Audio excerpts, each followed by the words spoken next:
Olá, irmãos e irmãs do canal Sal da Terra, Luz do Mundo. O tema do vídeo de hoje é Não pegue atalhos. Meus irmãos, esse tema ele é muito relevante para as nossas vidas diárias, porque a Bíblia ela nos adverte repetidamente contra a tentação de buscar caminhos rápidos, fáceis ou que parecem ser soluções imediatas, mas que no final nos levam à ruína espiritual, emocional ou até física. Meus irmãos, nós vivemos em um mundo acelerado, onde tudo é instantâneo, fast food, entregas em um dia, velocidade de informação, de rádio, de TV, de notícia. Mas Deus, meu irmão, em sua sabedoria eterna, nos ensina que o caminho certo é o caminho da paciência, da obediência e da diligência. Meus irmãos, lá na Bíblia, o Senhor nos diz sobre isso. E eu dividi essa mensagem em 3 pontos principais, baseados em passagens chaves das Escrituras. E eu espero, meu irmão, que ao final nós possamos aplicar essas verdades em nossas vidas. Para começar, irmãos, vamos aqui em Provérbios, no seu capítulo 14, versículo 12, que diz assim: Há caminho que ao homem parece direito, mas o fim dele são os caminhos da morte. Meus irmãos, aqui Salomão, o homem mais sábio que já viveu, nos alerta que nem sempre o que parece ser o caminho mais curto ou mais fácil é o melhor. Agora pensa nisso, quantas vezes nós optamos por um atalho porque ele parece direito, conveniente. Um exemplo clássico na Bíblia é a história de Esaú e Jacó.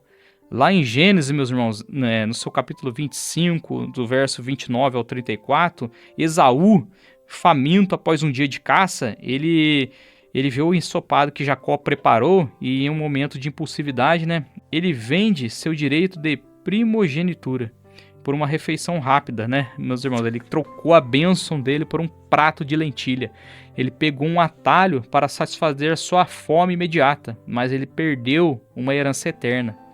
Irmãos, quantas vezes nós fazemos o mesmo, Pegamos um empréstimo rápido para comprar algo desnecessário, mentimos para evitar um confronto, ou pulamos etapas no trabalho para ganhar tempo. Esses atalhos, meus irmãos, podem saciar no momento, mas eles roubam o nosso futuro.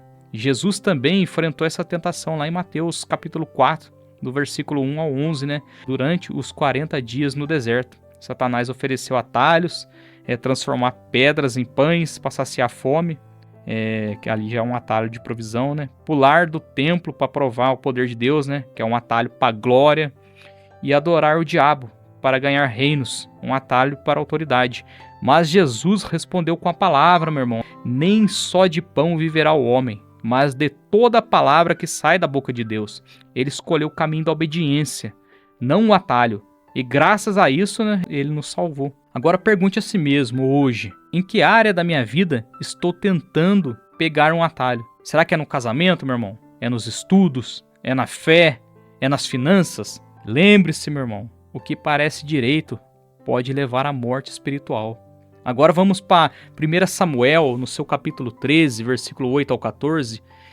O rei Saul, meu irmão, ele estava esperando Samuel para oferecer sacrifício antes da batalha contra os filisteus. Mas o povo se dispersando e Saul impaciente, e o que ele decidiu fazer? Ele decidiu oferecer sacrifício ele mesmo, e não esperou pelo profeta. E é um atalho para manter o controle e a unidade, porque o povo já estava dispersando.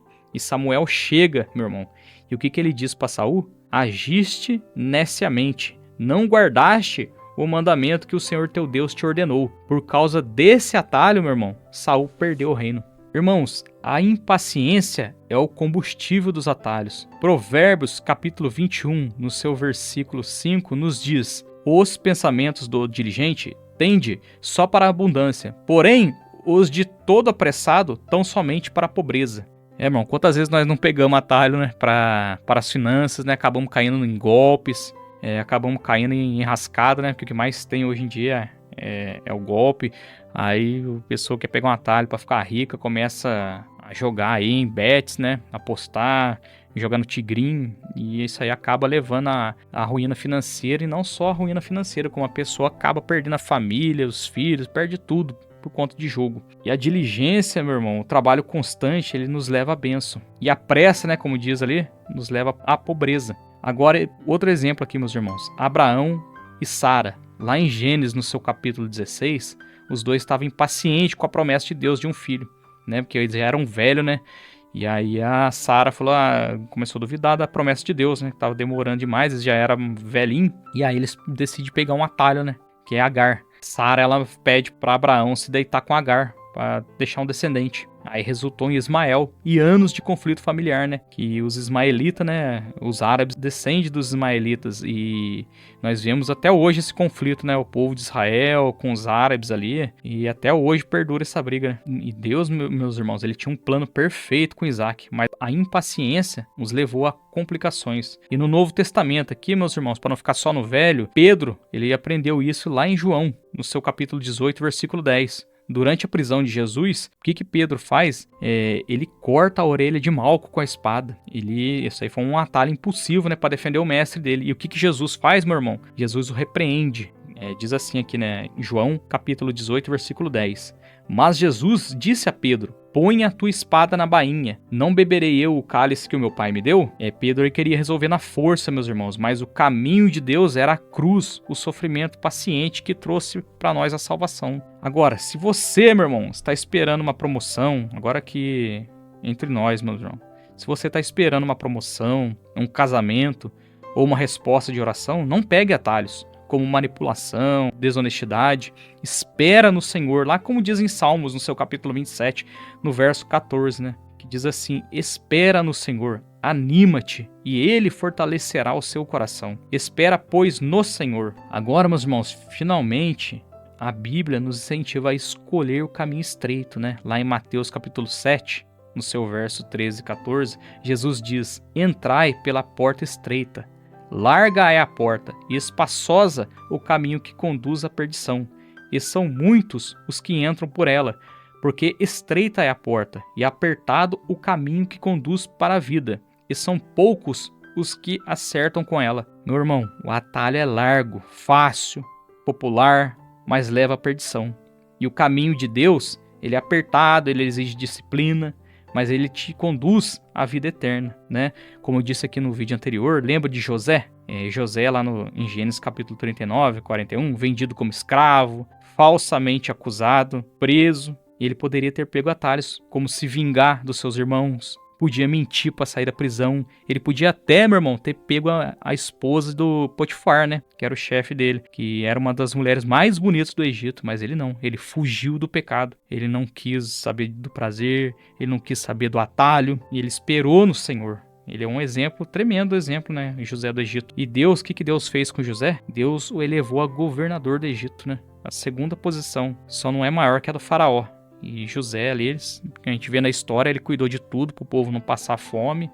E por conta dele, nem seus irmãos, nem o povo lá dos seus irmãos não passaram fome, nem o povo do Egito. E a sua paciência acabou salvando nações. Então, meus irmãos, a Bíblia é clara. Não pegue atalhos. Eles prometem velocidade, mas entregam decepção. E em vez disso, confie no tempo de Deus. Obedeça a sua palavra.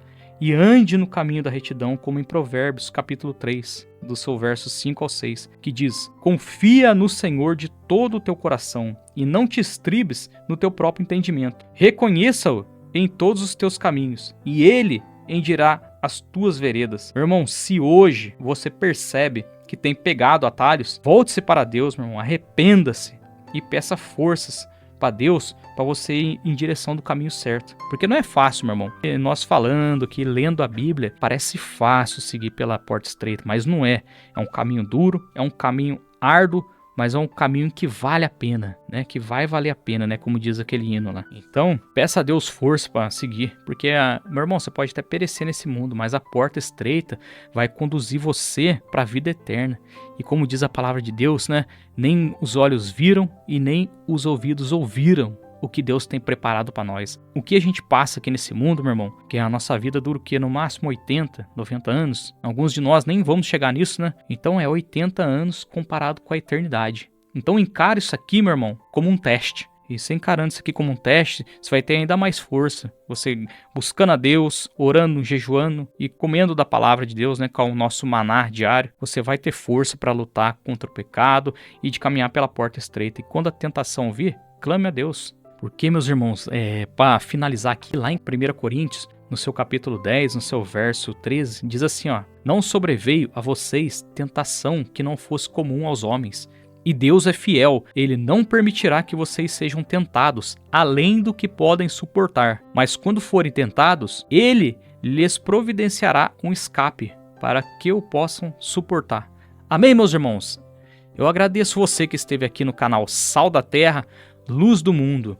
Guarda essa breve mensagem no seu coração, guarda isso para sua vida, que eu tenho certeza que você vai ser muito mais feliz trilhando o caminho da porta estreita ao invés de pegar atalhos. Eu agradeço você então que esteve aqui no canal Sal da Terra, Luz do Mundo. Meu irmão, não deixe de se inscrever, de curtir e de comentar e de compartilhar. Deus abençoe a todos.